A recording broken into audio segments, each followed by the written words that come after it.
চাঁদা চাঁদা আর চাঁদা, চারিদিকে শুধু চাঁদাবাজির ঘটনার কথাই শোনা যায়। যানবাহনে চাঁদাবাজি, বাড়িঘর নির্মাণে চাঁদাবাজি, ব্যবসা প্রতিষ্ঠানে চাঁদাবাজি, এখন দেখা যায় আন্দোলন থামাতেও চাঁদাবাজি। কিংস পার্টির এক নেতাকে মোটা অঙ্কের চাঁদা দিলে সে শ্রমিকের আন্দোলন থামিয়ে দেবে। এটি বাণিজ্যিক নগর চট্টগ্রামের ঘটনা। সে বিষয়ে একটু পরে আপনাদের জানাবো। তার আগে যে প্রশ্নটি এখন সামনে চলে এসছে সেটি হলো, চাঁদাবাজি এখন পেশায় রূপ নিয়েছে কিনা।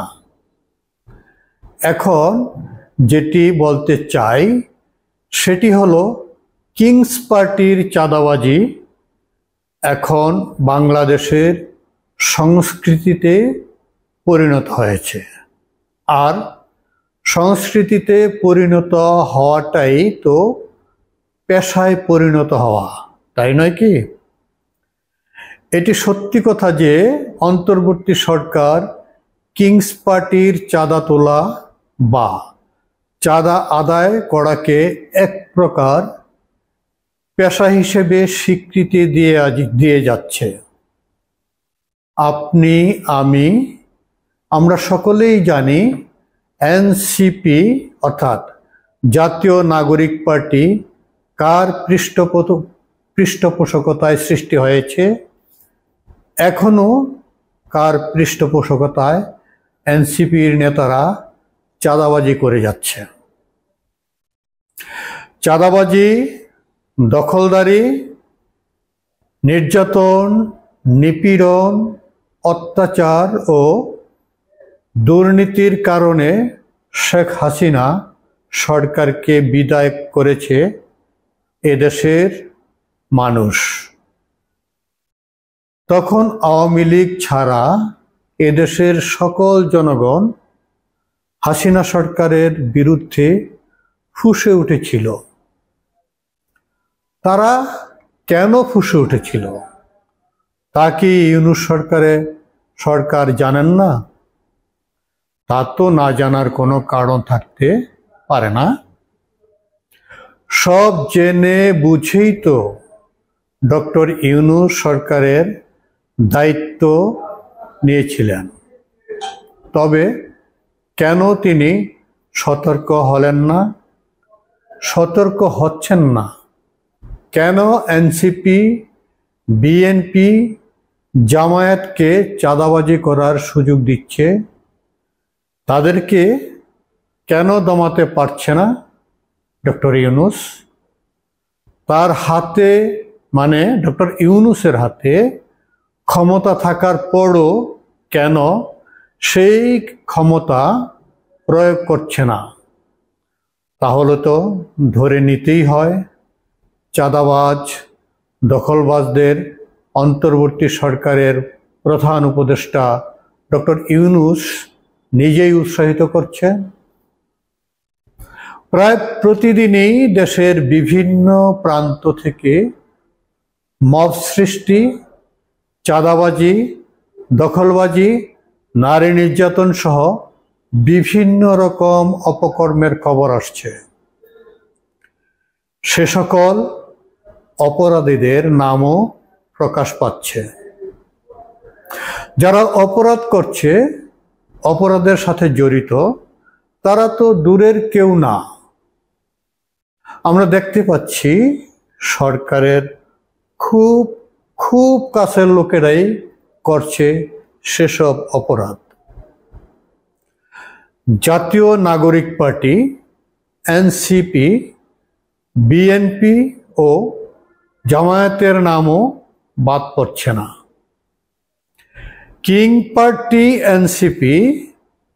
এনসিপি চট্টগ্রাম নগরের যুগ্ম সমন্বয়কারী নিজামুদ্দিনের বিরুদ্ধে চট্টগ্রাম বন্দর কেন্দ্রিক আন্দোলন দমাতে 5 লাখ টাকার চাঁদা চাওয়ার একটি ভিডিও ছড়িয়ে পড়েছে। রবিবার সন্ধ্যার দিকে এ ঘটনার আরেক ব্যক্তির সঙ্গে তার কথোপকথনের একটি ভিডিও সামাজিক যোগাযোগ মাধ্যম ফেসবুকে ছড়িয়ে পড়ে। এতে আন্দোলন বন্ধে তাকে টাকা চাইতে শোনা যায়। এর আগে গত 5 জুলাই নিজামুদ্দিনের বিরুদ্ধে চাঁদাবাজির অভিযোগ এনে পুলিশ কমিশনারকে চিঠি দেয় এক নারী। চিঠিতে ওই নারী উল্লেখ করেন 2 কোটি টাকা চাঁদা না পেয়ে তার স্বামীকে মিথ্যা মামলায় পুলিশে দিয়েছেন নিজামুদ্দিন। 2 কোটি টাকা চাঁদা, চিন্তা করা যায়? তো এমন ব্যবসায়ী তো ভালো, মুহূর্তের মধ্যে কোটিপতি বনে যাওয়া। আহ, কি আরাম! দারুণ মেধাবী ওই নিজামুদ্দিনরা। তখন বৈষম্য বিরোধী ছাত্র আন্দোলনের চট্টগ্রাম নগর শাখার সদস্য সচিব ছিলেন নিজামুদ্দিন। অভিযোগের পর তার পদও স্থগিত করা হয়, পরে পদ ফিরিয়ে দেওয়া হয়। দেখুন কত বড় মাপের চাঁদাবাজ, বৈষম্য বিরোধী, পরে আবার এনসিপির নেতাও হয়েছেন তিনি। ফেসবুকে ছড়িয়ে পড়া 1.5 মিনিটের ওই ভিডিওতে আফতাব হোসেন রিফাত নামে একজনকে নিজামুদ্দিনের সঙ্গে মেসেঞ্জার কলে কথা বলতে দেখা যায়, যে কলটি অন্য আরেকটি ফোনে ভিডিও করা হয়। শুরুতে আফতাব হোসেন বলেন, যদি মীর ভাইয়েরা আন্দোলন বন্ধ না করে তখন কি করব? জবাবে নিজামুদ্দিন বলেন, আন্দোলন বন্ধ করাবো। তোমারে দিছে টাকা দিছে?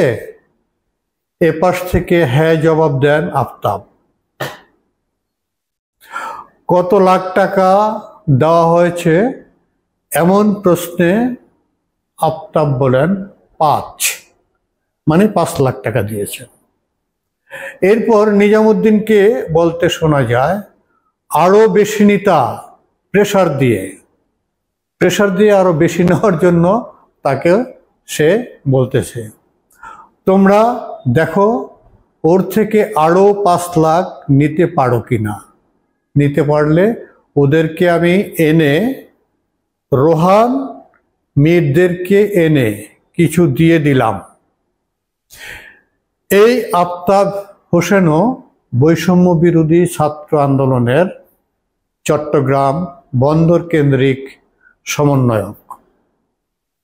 ফেসবুকে ভিডিওটি আপলোড করেছেন বৈষম্য বিরোধী ছাত্র আন্দোলনের চট্টগ্রাম নগর শাখার সাবেক যুগ্ম সদস্য সচিব রায়হানুল ইসলাম। তিনি লিখেছেন, সাইফ পাওয়ার টেক বিরোধী আন্দোলন দমন করতে গিয়ে নিজামুদ্দিন 5 লাখ টাকা আত্মসাৎ করেছেন। এটা শুধু দুর্নীতি নয়, এটি ছাত্র ও জনতার বিশ্বাসের সঙ্গে সরাসরি বিশ্বাসঘাতকতা। নিজামের বিরুদ্ধে আগেও চাঁদাবাজির অভিযোগ ওঠে। এবার সাইফ পাওয়ার টেক থেকে বন্দর কেন্দ্রিক আন্দোলন দমাতে টাকা নেওয়ার অভিযোগ উঠল। অভিযোগের বিষয়ে এনসিপির যুগ্ম সমন্বয়কারী নিজামুদ্দিন যা বলেন তা হলো এগুলো পুরনো ভিডিও, এগুলো ছড়িয়ে দিয়ে আমাকে রাজনৈতিকভাবে কোণঠাসা করার চেষ্টা করা হচ্ছে।